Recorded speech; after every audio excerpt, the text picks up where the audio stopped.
नमस्कार दोस्तों, team IAS के डेली करंट अपडेट में आपका स्वागत है। आज के डेली करंट अपडेट वीडियो में हम बात करेंगे कि क्या है सरकार के द्वारा लाया गया नया डेली सर्विसेज बिल यानी कि दिल्ली सेवा विधेयक। दोस्तों, दिल्ली सेवा विधेयक, जिसे आधिकारिक तौर पर राष्ट्रीय राजधानी क्षेत्र दिल्ली सरकार संशोधन विधेयक 2023 के रूप में जाना जाता है, राज्यसभा में कुल 131 वोट और विपक्ष में 102 वोट के साथ पारित हो गया है। इसका उद्देश्य मौजूदा अध्यादेश को बदलना है, जिसके कारण दिल्ली के सीएम अरविंद केजरीवाल के नेतृत्व वाली आम आदमी पार्टी और केंद्र सरकार के बीच टकराव हुआ है। यह विधेयक 3 अगस्त 2023 को केंद्रीय गृह मंत्री अमित शाह द्वारा लोकसभा में पेश किया गया था। इसे 6 अगस्त 2023 को लोकसभा द्वारा और 7 अगस्त 2023 को राज्यसभा द्वारा पारित किया गया था। ये विधेयक केंद्र सरकार को दिल्ली में सभी नौकरशाहों की नियुक्ति, स्थानांतरण और पोस्टिंग पर नियंत्रण देता है। 11 मई को सुप्रीम कोर्ट ने दिल्ली सरकार को सार्वजनिक व्यवस्था, भूमि और सार्वजनिक मामलों को छोड़कर राजधानी में अधिकांश सेवाओं पर नियंत्रण प्रदान किया था।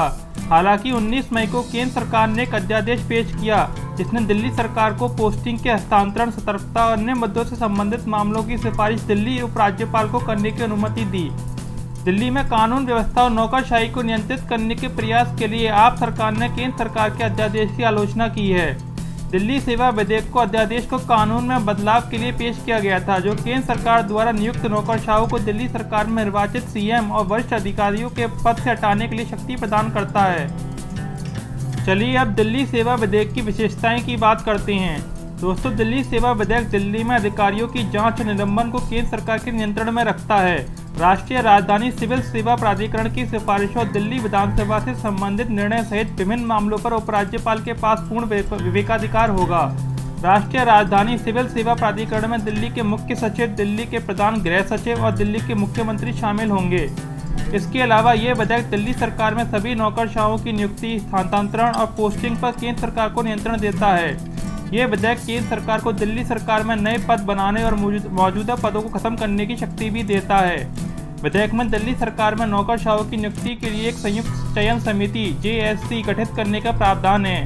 JSC में केंद्र सरकार और दिल्ली सरकार का समान प्रतिनिधित्व होगा। यह विधेयक नौकरशाहों की नियुक्ति, स्थानांतरण और पोस्टिंग से संबंधित मामलों पर केंद्र सरकार और दिल्ली सरकार के बीच विवादों के समाधान के लिए एक तंत्र का भी प्रावधान करता है।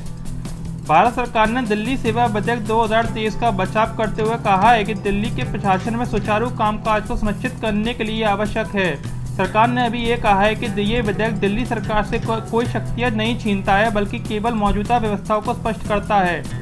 और ये भी कहा है कि साथ में ये विधेयक किसी भी तरह से दिल्ली सरकार की शक्तियां नहीं छीनता है।